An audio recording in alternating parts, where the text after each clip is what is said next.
പ്രിയപ്പെട്ട സഹോദരങ്ങളെ, ആയിരിക്കുന്ന ഇടങ്ങളിൽ പിതാവും പുത്രനും പരിശുദ്ധാത്മാവുമായ ത്രിത്വേക ദൈവത്തിന്റെ സാന്നിധ്യം അനുഭവിച്ചുകൊണ്ട് നമുക്ക് ഈ ശുശ്രൂഷയിലേക്ക് പ്രവേശിക്കാം. കർത്താവിന്റെ കരുണ, കർത്താവിന്റെ പരിപാലന നമ്മെ ഈ മണിക്കൂറിൽ നയിക്കട്ടെ എന്ന് നമുക്ക് പ്രാർത്ഥിക്കാം. പരിശുദ്ധ അമ്മയുടെ വലിയ സാന്നിധ്യം ആഗ്രഹിച്ചുകൊണ്ട് നമ്മുടെയൊക്കെ പേരിന് കാരണഭൂതരായ വിശുദ്ധരുടെയൊക്കെ സാന്നിധ്യം ആഗ്രഹിച്ചുകൊണ്ട് പ്രാർത്ഥിച്ചു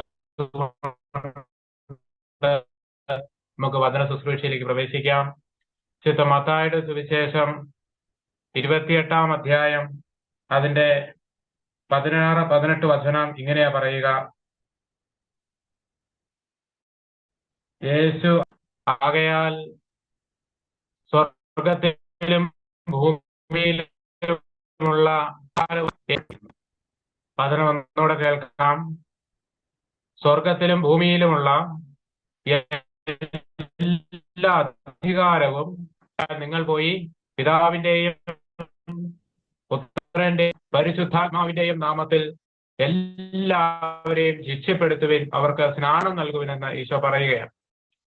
പ്രിയപ്പെട്ട മക്കളെ, ഈശോയ്ക്ക് നൽകപ്പെട്ട പിതാവ് നൽകിയ അധികാരങ്ങൾ, ഒത്തിരി അധികാരങ്ങൾ നൽകുന്നതായിട്ട് മർക്കോസിന്റെ സുവിശേഷത്തിൽ നമ്മൾ വായിക്കുന്നുണ്ട്. അടുത്തേക്ക് വിളിച്ചിട്ട് രോഗികൾ സുഖപ്പെടുത്താൻ, വിശ്വാസികളെ ബഹിഷ്കരിക്കാൻ, പുതിയ പഠിക്കാൻ, ഇങ്ങനെ ഒത്തിരി അധികാരം നൽകുന്നതായിട്ട് പറയുന്നുണ്ട്. പക്ഷേ അതിൽ നിന്നൊക്കെ വ്യത്യസ്തമായിട്ട് ഒരു പ്രബോധനമാണ് ദൈവത്തിന്റെ പരിശുദ്ധാത്മാവ് ഈ മണിക്കൂറിൽ പങ്കുവയ്ക്കാനായിട്ട് ആഗ്രഹിക്കുക. അതായത്, ആകയാൽ സ്വർഗത്തിലും ഭൂമിയിലുമുള്ള എല്ലാ അധികാരവും എനിക്ക് നൽകപ്പെട്ടിരിക്കുന്നു. ഈശോയ്ക്ക് നൽകപ്പെട്ട ഒരു അധികാരം എന്തായിരിക്കും? നമുക്കൊന്ന് ചിന്തിച്ചു നോക്കാം. ഈശോയ്ക്ക് നൽകിയ ഒരധികാരമാണ് പാപങ്ങൾ ക്ഷമിക്കാനുള്ള അധികാരം. ഈശോയ്ക്ക് പിതാവിനാൽ നൽകപ്പെട്ട, ഈശോയ്ക്ക് ഉണ്ടായിരുന്ന ഒരു അധികാരമാണ് പാപങ്ങൾ ക്ഷമിക്കാനുള്ള അധികാരം. അതുകൊണ്ടാണ് മത്തായിയുടെ സുവിശേഷം 9-ാം അധ്യായം അതിന്റെ 2-ാമത്തെ വചനം ഇങ്ങനെ പറയുക: മകനെ, ധൈര്യമായിരിക്കുക, നിന്റെ പാപങ്ങൾ ക്ഷമിക്കപ്പെട്ടിരിക്കുന്നു. ഇത് കണ്ട് കൂടെ അടുത്ത് നിന്നിരുന്ന ആളുകള് യേശുവിനെ വിമർശിച്ചപ്പോൾ അവരുടെ ഹൃദയവിചാരം മനസ്സിലാക്കിയിട്ട് യേശു പറയുന്നുണ്ട്, ഏതാണ് എളുപ്പം, പാപങ്ങൾ ക്ഷമിക്കുന്നതോ ഭൂമിയിൽ മനുഷ്യപുത്രന് പാപങ്ങൾ ക്ഷമിക്കാൻ അധികാരമുണ്ട് എന്ന് നിങ്ങൾ അറിയേണ്ടതിന്. അതോ അപ്പൊ ഈശോയ്ക്ക് പാപങ്ങൾ ക്ഷമിക്കാൻ അധികാരമുണ്ട്. ഈശോയ്ക്ക് നൽകപ്പെട്ട അധികാരങ്ങളിൽ ഒന്നാണ് പാപം ക്ഷമിക്കാനുള്ള അധികാരം. ജീവനോട് പറയാമോ ഹല്ലേലൂയ? അഭിഷേകത്തോടെ പറയാമോ ഹല്ലേലൂയ? ജീവനോട് പറയാമോ ഹല്ലേലൂയ? അഭിഷേകത്തോടെ പറയാമോ ഹല്ലേലൂയ? അതായത്, യേശുക്രിസ്തുവിന് നൽകപ്പെട്ട അധികാരങ്ങളിൽ ഒന്ന് ഈ പാപം ക്ഷമിക്കാനുള്ള അധികാരം. അത് നമ്മൾ സ്വീകരിക്കുന്നുണ്ട്. അതെന്തിലൂടെയാണ് നമ്മൾ ഈ അധികാരം സ്വീകരിക്കുന്നത്? ഈശോ കത്തോലിക്ക സഭയുടെ മതബോധന ഗ്രന്ഥം അതിന്റെ 1420-ാമത്തെ ഖണ്ഡിക ഇങ്ങനെ പറയുന്നത്, അതിനെ സുഖപ്പെടുത്തലിന്റെ ഉദാസുകൾ എന്നാ പറയുക. അതിനകത്ത് പറയുന്ന ഇങ്ങനെയാണ്: കുംഭസാരം എന്തിനായിരിക്കും കുംഭസാരം? കഴിഞ്ഞ ആഴ്ച എടുത്ത 51-ാം സങ്കീർത്തനത്തിന്റെ ഒരു തുടർച്ചയെന്നോണം ഈ ക്ലാസ് കൊണ്ടുപോകാമെന്ന് പരിശുദ്ധാത്മാവിൽ പ്രത്യാശിക്കുകയാണ്. അതിൽ പങ്കെടുത്തിട്ടുള്ളവർക്ക് മനസ്സിലാക്കാൻ പറ്റും, അതിൽ വന്നിട്ടുള്ളവർക്ക് മനസ്സിലാക്കാൻ പറ്റും. ഞാൻ പറഞ്ഞു വരുന്നത്, കുംഭസാരം എന്തിന്? നമ്മൾ പാപം ചെയ്തതുകൊണ്ടാണോ കുംഭസാരിക്കേണ്ടത്? പരിശുദ്ധ കുർബാന സ്വീകരിക്കാനാണോ നമ്മൾ കുംഭസാരിക്കേണ്ടത്?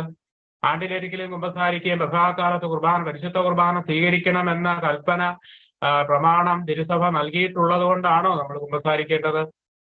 പലരും ആണ്ടിലൊരിക്കലെങ്കിലും കുംഭസാരിക്കുകയും പ്രസാദകാലത്ത് കുർബാന സ്വീകരിക്കുകയും ചെയ്യണം എന്നുള്ള സഭയുടെ നിയമമുള്ളത് കൊണ്ട് ആണ്ടിലൊരിക്കൽ ക്രിസ്മസും ഈസ്റ്ററും പള്ളിയിൽ ഇടവക തിരുനാളും വരുമ്പോൾ പോയി കുമ്പസാരിക്കും. ഇനിയും ചില ആളുകൾ പള്ളിയിൽ ഇടവക ധ്യാനം വരുമ്പോൾ പോയി കുമ്പസാരിക്കും. ഇനിയും ചില ആളുകൾ ധ്യാനം കൂടി പ്രാർത്ഥിച്ചു ധ്യാന അനുഭവത്തിൽ നിൽക്കുമ്പോൾ ഇടയ്ക്ക് കൂടെ കുമ്പസാരിക്കും. അപ്പോ ശരിക്കും ഒരു ധ്യാനം കൂടിയുകൊണ്ട് നടത്തേണ്ട ഒരു ആത്മീയ അവസ്ഥയാണോ, അല്ലെങ്കിൽ ആത്മീയ അനുഭവമാണോ പരിശുദ്ധ കുമ്പസാരം എന്ന് പറയുന്നത്? അപ്പൊ ഈശോ പറയുകയാണ്, സ്വർഗത്തിലും ഭൂമിയിലുമുള്ള എല്ലാ അധികാരവും എനിക്ക് നൽകപ്പെട്ടിരിക്കുന്നു. അതിലൊരധികാരമാണ് ഇടയ്ക്കിടയ്ക്ക് മുറിഞ്ഞു പോകുന്നുണ്ട്. അതുകൊണ്ട് ഞാൻ വീണ്ടും ഈശോയ്ക്ക് പാപം ക്ഷമിക്കാനുള്ള അധികാരം. ഈശോയ്ക്ക് പാപം ക്ഷമിക്കാൻ അധികാരമുണ്ടെന്നതിനെ ജനങ്ങൾ അറിയേണ്ടതിന് തളർവാദ രോഗിയോട് പറഞ്ഞു, നിന്റെ പാപങ്ങൾ ക്ഷമിക്കപ്പെട്ടിരിക്കുന്നു. അപ്പൊ ഈശോ ആദ്യം ചെയ്യുന്നത്, രോഗം വഴി തളർന്നു കിടക്കുന്ന ഈ മനുഷ്യന് സ്വാഭാവികമായിട്ടും മനസ്സ് തളർന്നിട്ടുണ്ടാവും. ഈശോ ആദ്യം അവന് സൗഖ്യം കൊടുക്കുന്നത് മനസ്സിന് സൗഖ്യം കൊടുത്തു, എന്നിട്ട് അവന്റെ ആത്മാവിന് സൗഖ്യം കൊടുത്തു, എന്നിട്ട് അവന്റെ ശരീരത്തിന് സൗഖ്യം കൊടുത്തു. അതായത് പരിശുദ്ധ കുംഭസാരം വഴി ഒരു മനുഷ്യന് മനസ്സിന് സൗഖ്യം കിട്ടും, ശരീരത്തിന് സൗഖ്യം കിട്ടും, ആത്മാവിന് സൗഖ്യം കിട്ടും. ഈ 3 സൗഖ്യത്തെക്കുറിച്ച് മത്തായിയുടെ സുവിശേഷം 9-ാം അധ്യായം 2 മുതലുള്ള വചനങ്ങളിൽ 6 വരെയുള്ള വചനങ്ങളിൽ എഴുതി വെച്ചിരിക്കുക. അപ്പോ കത്തോലിക്ക സഭയുടെ മതബോധന ഗ്രന്ഥം കാറ്റക്കിസം ഓഫ് കാത്തലിക് ചർച്ച് 1420 ഖണ്ഡിക പറയുകയാണ് എന്തിനാണ് കുമ്പസാരിക്കേണ്ടത്. അതിനകത്ത് ഇങ്ങനെ പറയുന്നത്, അത് പറയാൻ അരമണിക്കൂറുള്ളതാണ്, സമയമില്ലാത്തതുകൊണ്ട് വേഗം പോവുകയാണ്. അതിനകത്ത് പറയുന്നതിന് ചുരുക്കം ഇതാണ്: മാമോദീസ വഴി പാപം വഴി അകന്നുപോയ മനുഷ്യന് മാമോദീസ വഴി ദൈവിക വരപ്രസാദത്തിലേക്ക് കടന്നു വന്ന മനുഷ്യൻ ആ ഒരു കൂട്ടായ്മ, പരിശുദ്ധ ത്രിത്വൈക ദൈവത്തിന്റെ കൂട്ടായ്മയിലായിരിക്കുന്ന മനുഷ്യൻ എപ്പോഴും സഹനത്തിലും രോഗത്തിലും മരണത്തെയും അഭിമുഖീകരിച്ചുകൊണ്ടിരിക്കുക. ഏതൊരു മനുഷ്യനെ എടുത്താലും എന്തെങ്കിലുമൊക്കെ അസ്വസ്ഥതകൾ ഉണ്ടാവും. അപ്പോ സഹനത്തെയും രോഗത്തെയും മരണത്തെയും അഭിമുഖീകരിച്ചുകൊണ്ടിരിക്കുന്നവനാണ് എപ്പോഴും മനുഷ്യൻ. അപ്പോ ഇങ്ങനെ അഭിമുഖീകരിച്ചുകൊണ്ടിരിക്കുന്ന മനുഷ്യൻ പലപ്പോഴും അവന്റെ ഉള്ളിൽ നൽകപ്പെട്ട ഈ കൊറിന്തോസുകാർക്ക് എഴുതിയ ലേഖനത്തിൽ പറയുന്നു, നിനക്ക് കിട്ടിയ ഈ ദൈവിക ജീവൻ, ഈ വരപ്രസാദം, ഈ കൃപാവരം, ഈ നിധി, അത് നൽകപ്പെട്ടിരിക്കുന്നത് മൺപാത്രങ്ങളിലാണ്. അപ്പോൾ ഈ മൺപാത്രങ്ങളിലായതുകൊണ്ട് വളരെ സൂക്ഷിച്ച് ഉപയോഗിച്ചില്ലെങ്കിൽ അത് പൊട്ടിപ്പോകും, തകർന്നു പോകും. അപ്പോ ദൈവത്തിന്റെ വചനം സഭയുടെ മതബോധന ഗ്രന്ഥത്തിലൂടെ പഠിപ്പിക്കുകയാണ് ഇങ്ങനെ ഈ പാപത്തിലും മരണത്തിലും സഹനത്തിലുമായിരിക്കുന്ന മനുഷ്യൻ പലപ്പോഴും പാപത്തിലേക്ക് ചായ്വുള്ളവനായതുകൊണ്ട് അവൻ വീണുപോകാൻ സാധ്യതയുണ്ട്. സാധ്യതയുണ്ടെന്ന് വചനത്തിലൂടെ പഠിപ്പിക്കുക. അപ്പൊ വീണുപോകാൻ സാധ്യതയുള്ള മനുഷ്യന് അവന് വീണ്ടും ഈ മാമോദീസായിലൂടെ കിട്ടിയ വരപ്രസാദം, മാമോദീസായിലൂടെ അവന് കിട്ടിയ കൃപാവരങ്ങള് ജ്വലിപ്പിക്കുവാൻ കർത്താവായ യേശു ക്രിസ്തു സ്ഥാപിച്ച ഒരു അനുതാപത്തിന്റെയും സൗഖ്യത്തിന്റെയും കൂദാശയാണ് പരിശുദ്ധ കുംഭസാരം. അതിന്റെ 21-ാമത്തെ ഖണ്ഡിക ഇങ്ങനെ പറയുന്നത്, തളർവാദ രോഗിയെ ആ ഒരു ഭാഗം ഉദ്ധരിച്ചുകൊണ്ട് സഭ പഠിപ്പിക്കുന്ന ഇങ്ങനെയാണ്. ആ ഒരു മത്തായിയുടെ സുവിശേഷം 9-ാം അധ്യായം 2-ാമത്തെ വചനം എടുത്തുകൊണ്ട് ആ ഒരു ഭാഗം എടുത്തുകൊണ്ട് സഭ പഠിപ്പിക്കുന്ന ഇങ്ങനെയാണ്: തളർവാദ രോഗിയുടെ പാപങ്ങൾ ക്ഷമിക്കുകയും അയാൾക്ക് ഭൗതികവും ശാരീരികവുമായ സൗഖ്യം നൽകുകയും ചെയ്ത നമ്മുടെ കർത്താവിന്റെ രക്ഷകനുമായ യേശു ക്രിസ്തുവിന്റെ കൃപാവരം അത് തുടർന്നും നമുക്ക് കിട്ടുന്നതിനായിട്ട്, അതായത് സൗഖ്യത്തിന്റെയും രക്ഷയുടെയും അനുഭവം അത് നൽകിയത് പരിശുദ്ധാത്മാവാണ്. അപ്പൊ ഈ പരിശുദ്ധാത്മാവിന്റെ ഈ പ്രവൃത്തി സഭയിലായിരിക്കുന്ന സഭാമക്കൾക്ക് തുടർന്നും നൽകണമെന്ന് ദൈവം ആഗ്രഹിച്ചു.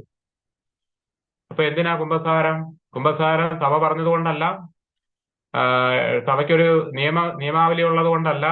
അതായത് മനുഷ്യവംശത്തിന്റെ രക്ഷയ്ക്ക്, ഒരു ക്രൈസ്തവന്റെ രക്ഷയ്ക്ക്, അവന്റെ ആധ്യാത്മിക രക്ഷയ്ക്ക്, അവന്റെ സൗഖ്യത്തിന്, അവന്റെ ശാരീരികവും മാനസികവും ആത്മീയമായ രക്ഷയ്ക്ക്, ഉയർച്ചയ്ക്ക്, ഭൗതികവും ആത്മീയ ഉയർച്ചയ്ക്കും ഉന്നതിക്കും ആവശ്യമാണെന്ന് കണ്ട് ദൈവം ഈ പ്രവൃത്തി തുടരാനായിട്ട് ആഗ്രഹിച്ചു. അതായത് അതിന്റെ ചുരുക്കം ഇതാണ്: തളർവാദ രോഗിക്ക് കൊടുത്ത അതേ സൗഖ്യം, അതേ ശാരീരിക സൗഖ്യം, അതേ ആത്മീയ സൗഖ്യം, അതേ മാനസിക ധൈര്യം കിട്ടുന്നതിനായിട്ട് അത് മനുഷ്യ മക്കൾക്ക് ലഭിക്കണമെന്ന് ആഗ്രഹിച്ചത് കൊണ്ട് ഈ കുംഭസാരം സഭയിൽ സ്ഥാപിക്കപ്പെട്ടു. പരിശുദ്ധ കൂദാശ സഭയിൽ സ്ഥാപിക്കപ്പെട്ടു. അതായത് വിശുദ്ധരിങ്ങനെയാണ് പഠിപ്പിക്കുന്നത്: കൂടെ കുംഭസാരിക്കുന്ന ഒരു വ്യക്തി ദൈവത്തിന്റെ കരുണയെ കൂടെ ദർശിക്കുന്നു. ഒരു മനുഷ്യന് ദൈവത്തിന്റെ കരുണയെ ദർശിക്കാൻ പറ്റുന്നത് കൂടെയുള്ള കുംഭസാരത്തിലൂടെയാണ്. വിശുദ്ധരൊക്കെ അങ്ങനെയായിരുന്നു. വിശുദ്ധ മരിയ വിയാനി, വിശുദ്ധ പാദ്രെ പിയോ, വിശുദ്ധ ജോൺ പോൾ രണ്ടാമൻ മാർപ്പാപ്പ, ഇങ്ങനെയുള്ള വിശുദ്ധരെല്ലാം കൂടെ കുംഭസാരിക്കുമായിരുന്നു.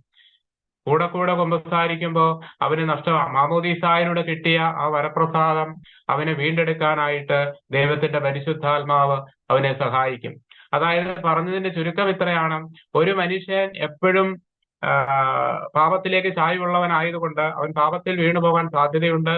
അവൻ തിരിച്ചു വരുമ്പോ അവനെ തന്റെ അടുക്കിലേക്ക് വിളിക്കുന്നത് അത് മാനസാന്തരത്തിന്റെ വിളിയാണ്. അതാണ് ധൂർത്തപുത്രന്റെ ഉപമ ആ സംഭവത്തിൽ നമ്മൾ വായിക്കുന്നത്. ധൂർത്തപുത്രന്റെ സംഭവത്തിൽ ആ ഉപമയിൽ നമ്മൾ വായിക്കുന്നത് അത് തന്നെയാണ്.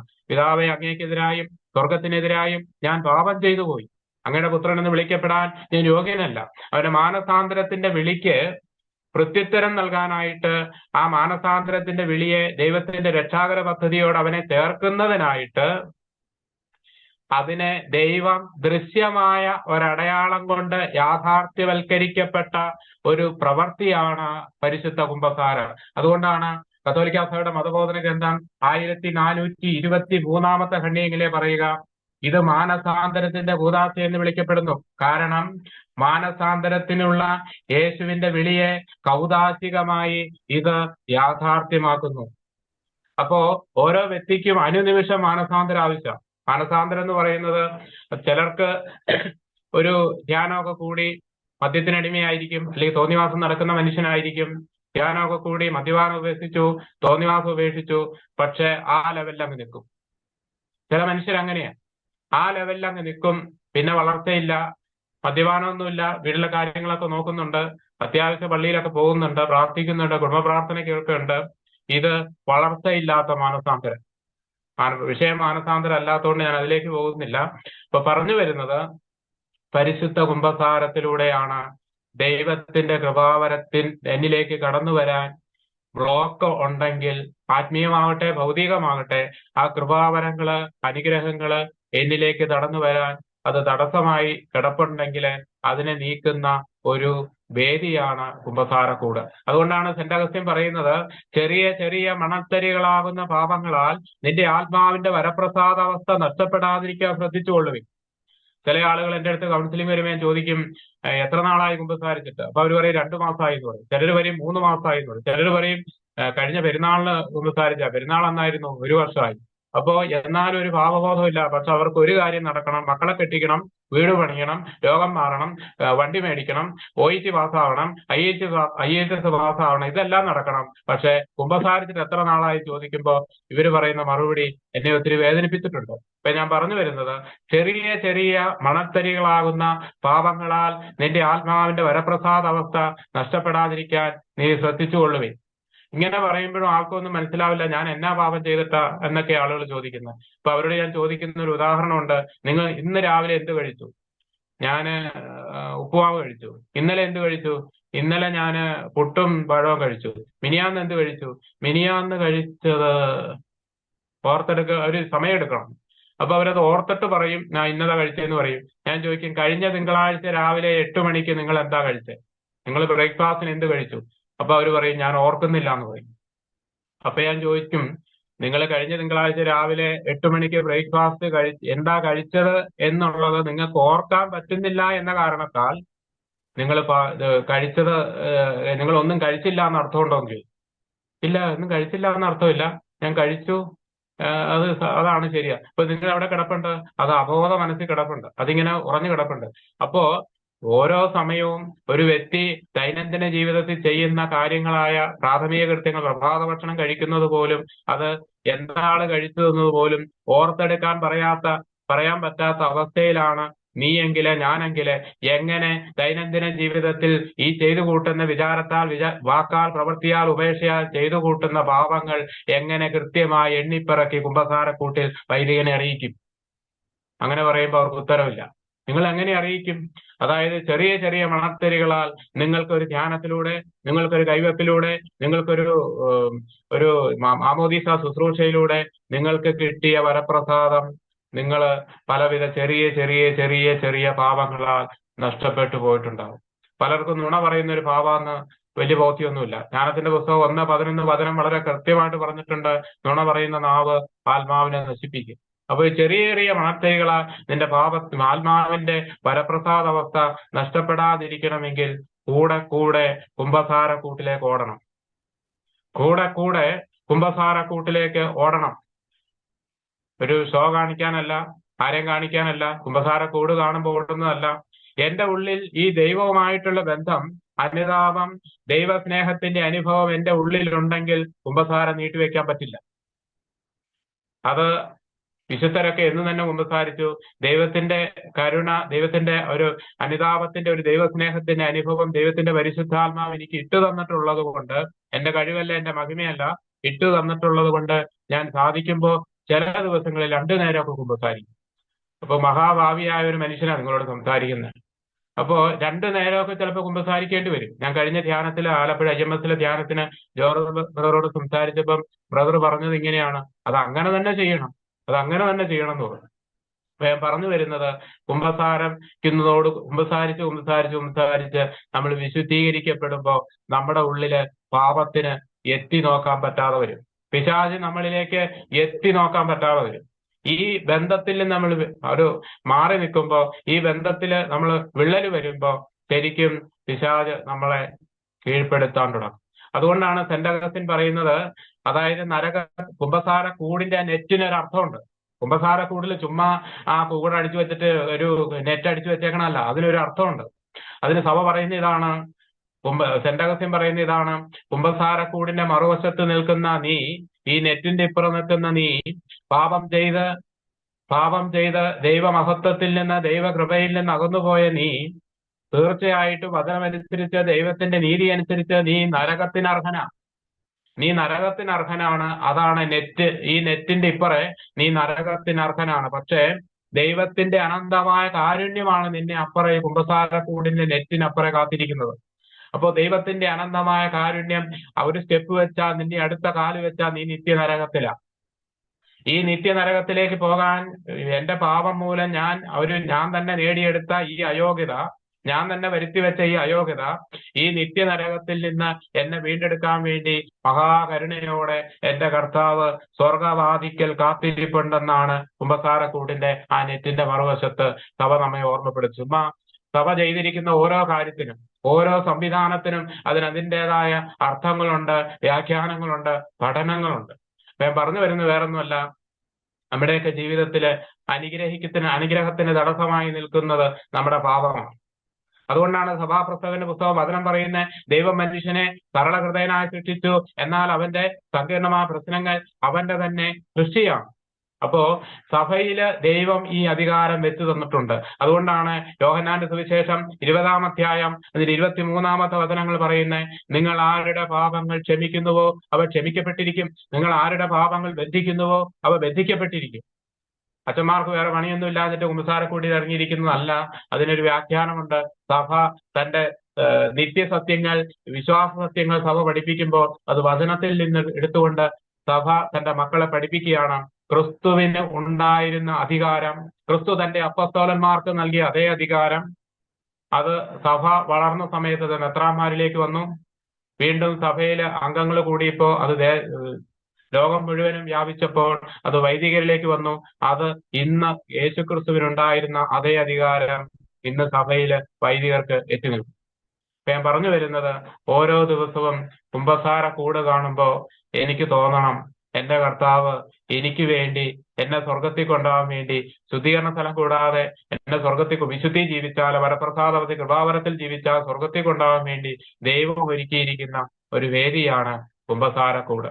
അപ്പൊ ഈ എന്നെ കേൾക്കുന്ന പ്രിയപ്പെട്ട മക്കളെ, നമ്മള് ഒരു ദൗർഭാഗ്യമാണെന്ന് വേണമെങ്കിൽ പറയാം, നിർഭാഗ്യമാണെന്ന് വേണമെങ്കിൽ പറയാം. ചില ആളുകള് ചില സെന്ററിലൊക്കെ ചെന്ന് ധ്യാനം കൂടി പ്രാർത്ഥിച്ച് കഴിയുമ്പോൾ, കൗൺസിലിംഗ് ഒക്കെ നടത്തി കഴിയുമ്പോൾ കൗൺസിലർ പറയുമല്ലോ, അച്ഛൻ പറയുമല്ലോ, ടീം അംഗങ്ങൾ ആരെങ്കിലും പറയും, നിങ്ങൾ നന്നായിട്ടൊന്ന് കുമ്പസാരിച്ച് ഒരുങ്ങുക. അപ്പോ നന്നായിട്ടൊന്ന് കുമ്പസാരിച്ച് ഒരുങ്ങും, പക്ഷെ അവരുടെ നിയോഗങ്ങളൊന്നും നടക്കുകയില്ല. അവർ കുമ്പസാരിച്ചെന്ന് പറയും, ഞങ്ങൾ കുമ്പസാരിച്ചു, സമയം എടുത്ത് അവർ കുമ്പസാരിച്ചെന്നൊക്കെ പറയും, പക്ഷെ അവരുടെ നിയോഗങ്ങളില് ദൈവം ഇടപെടുന്നത് കാണാറില്ല.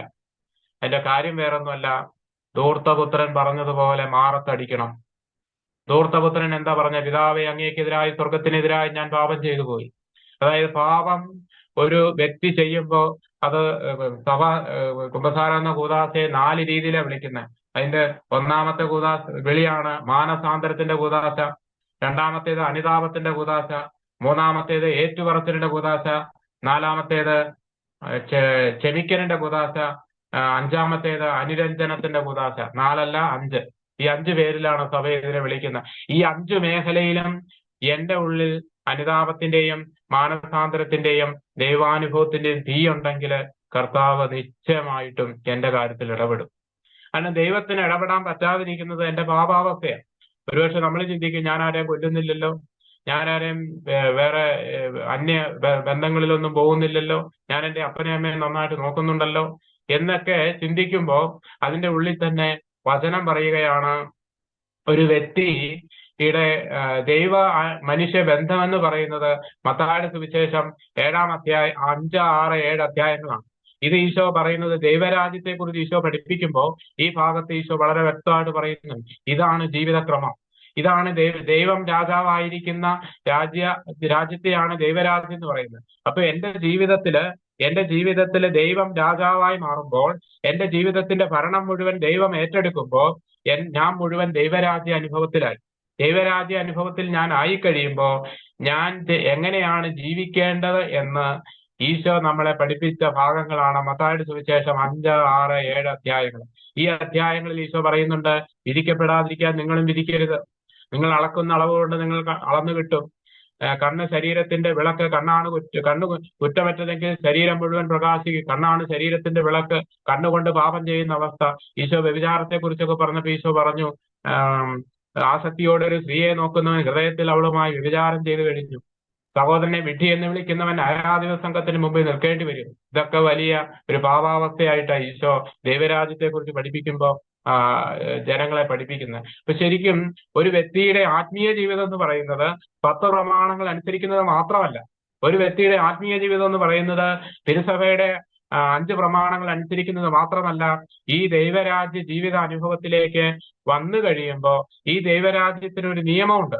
ഈ നിയമം അനുസരിച്ച് ഞാൻ ജീവിക്കുമ്പോഴാണ് ദൈവരാജ്യ ജീവിത അനുഭവത്തിലാകുന്നത്.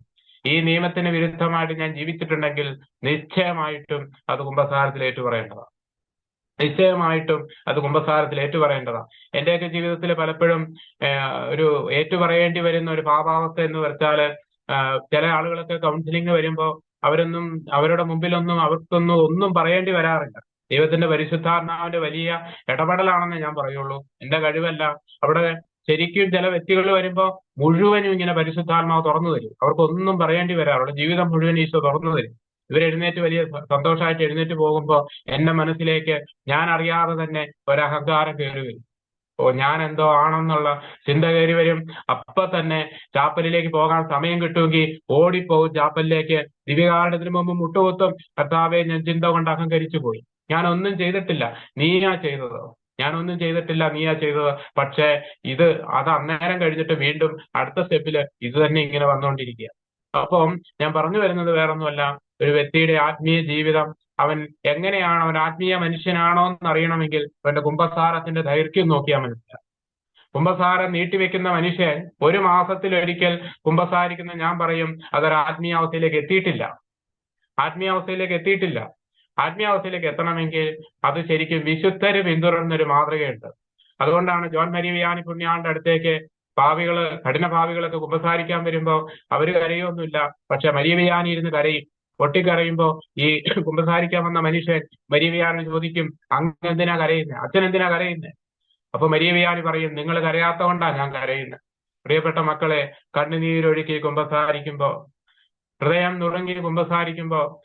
നുറുങ്ങി നമ്മുടെ പാപങ്ങൾ ഏറ്റുപറയുമ്പോൾ നമ്മുടെ മനസ്സ് ഫ്രീയാവും. നമ്മുടെ ജീവിതത്തിൽ ദൈവം ഇടപെടുന്നത് കാണാൻ പറ്റും. വിശുദ്ധരെല്ലാം നമുക്ക് കാണിച്ചു തന്ന മാതൃക ഇതാ. ചെറിയ കാര്യങ്ങൾ പോലും ദൈവസന്നിധിയിൽ എളിമപ്പെടുന്ന, ഏറ്റുപറയുന്ന അവസ്ഥ, അതായത് ഏറ്റുപറഞ്ഞ് നിരപ്പാകുന്ന അവസ്ഥ. പ്രിയപ്പെട്ട മക്കളെ, നമുക്കിത് എപ്പോഴും സ്വീകരിക്കാൻ ദൈവം സൗജന്യമായിട്ട് വെച്ചിരിക്കുക. സഭ നൽകിയിരിക്കുന്ന ഈ കൂദാശകൾ 7 കൂദാശയും അത് സൗജന്യമായിട്ട് ആ സഭാ മക്കൾക്ക് എടുത്തു വെച്ചിരിക്കുന്നു. പക്ഷെ അത് സ്വീകരിക്കാൻ മനുഷ്യ മക്കള് തയ്യാറല്ല. പല വിധത്തിലും തയ്യാറല്ലാത്തൊരവസ്ഥയിലാണ് നമ്മൾ നിൽക്കുന്നത്. ഇന്ന് നമ്മൾ ജീവിക്കുന്ന ഈ സമൂഹം ഇന്നിങ്ങനെ കടന്നു പോകുന്ന പോലെ നാളെ കടന്നു പോകുന്ന ഒരു ഉറപ്പുമില്ല. കാരണം അതുപോലെ ഭയാനകമായ ഒരു സാഹചര്യത്തിലൂടെ നമ്മൾ കേരള ജനതയും ലോക ജനതയും മുഴുവൻ കടന്നുപോയിക്കൊണ്ടിരിക്കുന്നു. എവിടെ നോക്കിയാലും അസ്വസ്ഥതയും അരാജകത്വവും കൊലയും അങ്ങേയറ്റം തീഷ്ണത നിറഞ്ഞ ഒരു തിന്മയുടെ അത് ശരിക്കും ഭരണം നടത്തുന്ന ഒരു രാജ്യത്തിലാണ് നമ്മൾ ജീവിക്കുന്നത്. അതായത് ഞാൻ പറയും, ഇസ്രായേൽ ജനം കാനാൻ ദേശത്തേക്ക്, ഈജിപ്ത് ദേശത്തിൽ നിന്ന് കാനാൻ ദേശത്തേക്ക് യാത്ര പുറപ്പെട്ടപ്പോൾ ഒരു 10 ലക്ഷം ആളുകളാണ് അവരുണ്ടായിരുന്നുവെങ്കിൽ പലവിധ കാരണത്താൽ 10 ലക്ഷത്തിൽ നിന്ന് പലതും തല്ലിക്കൊഴിഞ്ഞ് ഒരു 6 ലക്ഷം ഉണ്ടായിരുന്നു. നമ്മളൊന്ന് കണക്ക് കൂട്ടി നോക്കിക്കേ. 6 ലക്ഷമേ ഉള്ളൂ എന്ന് കണക്ക് കൂട്ടി നോക്കിയാൽ ഈ 6 ലക്ഷം മനുഷ്യരും പൂർണ്ണമായിട്ടും അതിൽ നിന്നും വെട്ടിക്കുറച്ച് ദൈവം വെട്ടിക്കുറച്ചതല്ല, മനുഷ്യന് അവന്റെ പലവിധ കാരണത്താൽ അവൻ തന്നെ ആദ്യം പറഞ്ഞ പോലെ സഭാപ്രസംഗന്റെ പുസ്തകത്തിൽ വചനം പറഞ്ഞ പോലെ ദൈവം മനുഷ്യനെ സരളഹൃദയനാ സൃഷ്ടിച്ചു, അവന്റെ സങ്കീർണമായ പ്രശ്നങ്ങൾ അവന്റെ തന്നെ സൃഷ്ടിയാണെന്ന് വചനം പറയുന്നത് വെറുതെയല്ല. അപ്പോ ഇങ്ങനെ വെട്ടിക്കുറച്ച് അതിന്റെ അംഗസംഖ്യ വളരെ കുറഞ്ഞുപോയി. ഇതുപോലെ ഒരു സ്വർഗം എന്ന ഒരു നിത്യത എന്ന രാജ്യം ലക്ഷ്യമാക്കി നമ്മൾ ജീവിക്കുന്നത്. അതിൽ പലർക്കും പലപ്പോഴും തല്ലിക്കൊഴുത്തുകൾ ഉണ്ടാവാറുണ്ട്, എതിർസാക്ഷ്യങ്ങൾ ഉണ്ടാകാറുണ്ട്, ഉപേക്ഷിക്കൽ ഉണ്ടാകാറുണ്ട്, വിള്ളലുകൾ ഉണ്ടാകാറുണ്ട്, ചോദ്യം ചെയ്യപ്പെടുന്ന അനുഭവങ്ങൾ ഉണ്ടാകാറുണ്ട്. എല്ലാത്തിന്റെ മുമ്പിൽ ചില മനുഷ്യര് അപ്പേ ഡൗൺ ആയി പോകും. അങ്ങനെ ദൈവവുമായിട്ട് ബന്ധമുണ്ടെങ്കിൽ, ദൈവവുമായിട്ട് ചേർന്നിരിക്കുന്ന ഒരവസ്ഥയാണ് മനുഷ്യന്റെ ആത്മീയ ജീവിതമെങ്കിൽ അവനെപ്പോഴും. കഴിഞ്ഞ ദിവസം ബ്രദർ ക്ലാസ് എടുക്കാൻ പറഞ്ഞപ്പോൾ ഞാൻ ഒരുങ്ങിയൊന്നുമില്ല എന്ന് പറഞ്ഞു. ബ്രദർ എന്നോട് പറഞ്ഞു, എപ്പോഴും ക്രൈസ്തവർക്ക്, ശുശ്രൂഷകർക്ക് എപ്പോഴും എണ്ണ ഉണ്ടായിരിക്കും എന്ന് പറഞ്ഞു. അപ്പൊ ഇന്നും എന്നോട് ഉച്ചയായപ്പോഴാണ് വിളിച്ചു പറഞ്ഞേ, ഞാനിന്ന് പ്രാർത്ഥിച്ചു കഴിഞ്ഞപ്പോൾ എനിക്ക് കിട്ടിയ ഭാഗം ഇതനുസരിച്ച് അങ്ങോട്ട് പോകാമെന്ന് വെച്ചു. പരിശുദ്ധാത്മാവ് സഹായിക്കട്ടെ എന്ന് പ്രാർത്ഥിക്കുകയും ചെയ്തു. അപ്പൊ ഞാൻ പറഞ്ഞു വന്ന ഇതേ ഉള്ളൂ, ഈ ശുശ്രൂഷയെ പങ്കെടുക്കുന്ന പ്രിയപ്പെട്ട മക്കളെ, നമ്മുടെ കുമ്പസാരത്തിന്റെ ദൈർഘ്യം നമുക്ക് ഇച്ചിരി കുറയ്ക്കാം. സാധിക്കുമ്പോഴൊക്കെ ഒരു എന്നുവെന്ന് പറഞ്ഞതുപോലെ നമുക്ക് സാധിക്കുമെങ്കിൽ കുമ്പസാര കൂടിലേക്ക് അണയാനും കൂടുതൽ വിശുദ്ധി ജീവിക്കാനും പാപബോധം ലഭിക്കാനുമായിട്ട് നമുക്ക് പ്രാർത്ഥിക്കാം. പരിശുദ്ധാത്മാവാണ് നമുക്ക് പാപബോധം തരുന്നത്. ഒരു അഭിഷേകത്തിലേക്ക് നമ്മളെ കൂട്ടിക്കൊണ്ടുപോകുവാൻ ദൈവത്തിന്റെ പരിശുദ്ധാത്മാവിനെ സഹായിക്കട്ടെ എന്ന് പ്രാർത്ഥിക്കാം. പരിശുദ്ധ അമ്മയോട് ചേർന്ന് നമുക്ക് പ്രാർത്ഥിക്കാം. നന്മ നിറഞ്ഞ മറിയമേ സ്വസ്തി, കർത്താവ് അങ്ങയോട് കൂടെ സ്ത്രീകളിൽ അങ്ങ് അനുഗ്രഹിക്കപ്പെട്ടവളാകുന്നു. അങ്ങയുടെ ഉദരത്തിൻ ഫലമായി ഈശോ അനുഗ്രഹിക്കപ്പെട്ടവനാകുന്നു. വിശുദ്ധ മറിയമ്മേ തമ്പുരാന്റെ അമ്മേ, പാപികളായ ഞങ്ങൾക്ക് വേണ്ടി